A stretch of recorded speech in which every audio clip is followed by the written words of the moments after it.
तिलाच त्रास सहन करावा लागतो।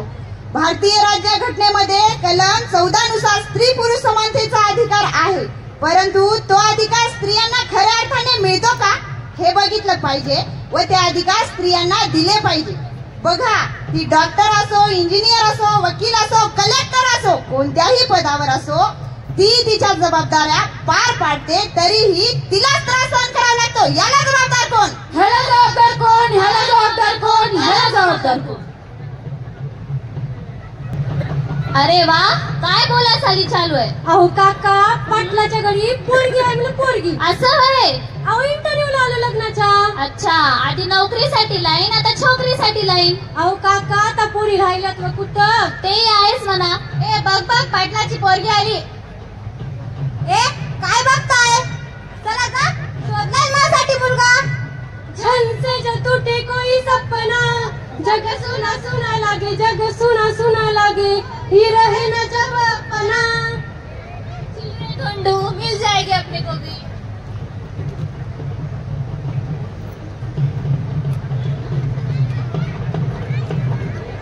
नवरीचे मामा, नवरीचे मामा यांनी लवकरात लवकर नवरीला घेऊन यायचंय। नवरीचे मामा, नवरीचे मामा।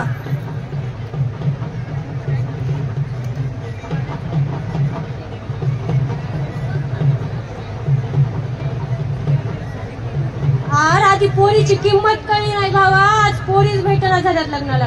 तुला म्हणलं होतं शिक म्हणून, पण शिकून मी पोरी भेटना झाल्यात। आणि होय र, त्या पोरीनं त्या पोरामध्ये काय बघलं असेल जे आपल्यात नाही?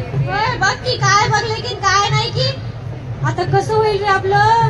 लय अवघड आहे बघा आता आपलं। शुभमंगल सावधान।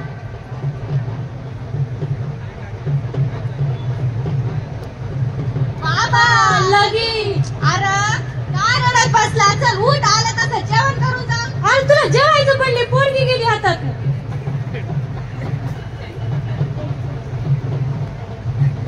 लोककवी वामनदादाची एक कविता आहे, ती अशी: जो तो मुलगा म्हणतो मजला बायको पाहिजे गोरी, जो तो मुलगा म्हणतो मजला बायको पाहिजे गोरी, आता तुम्हीच सांगा पाहुणं कुठे जातील काळ्या पोरी, आता तुम्हीच सांगा पाहुणं कुठे जातील काळ्या पोरी।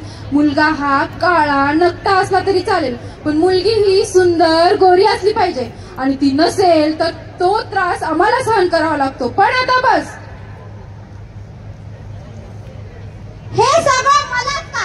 अन्याय, अत्याचार, बलात्कार माझ्यावर का? पण आता बस।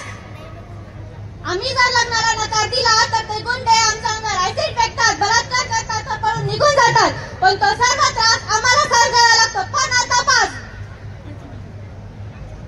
हे सगळं मलाच का? हातात बांगड्या माझ्याच का? गळ्यात मंगळसूत्र माझ्याच का?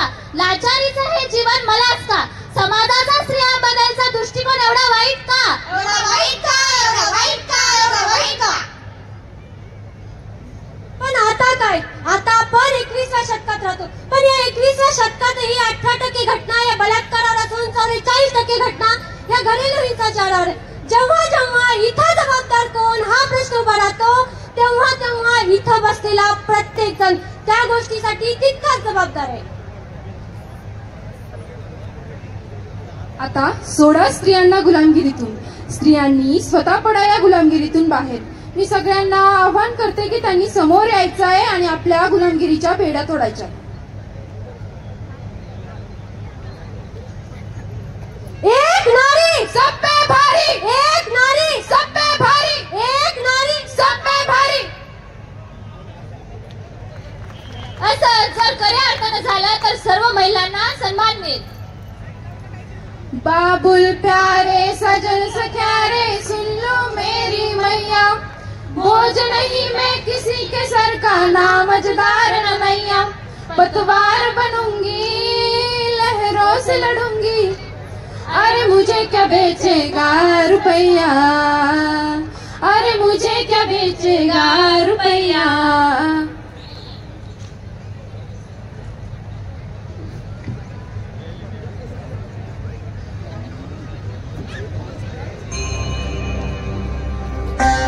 Thank you.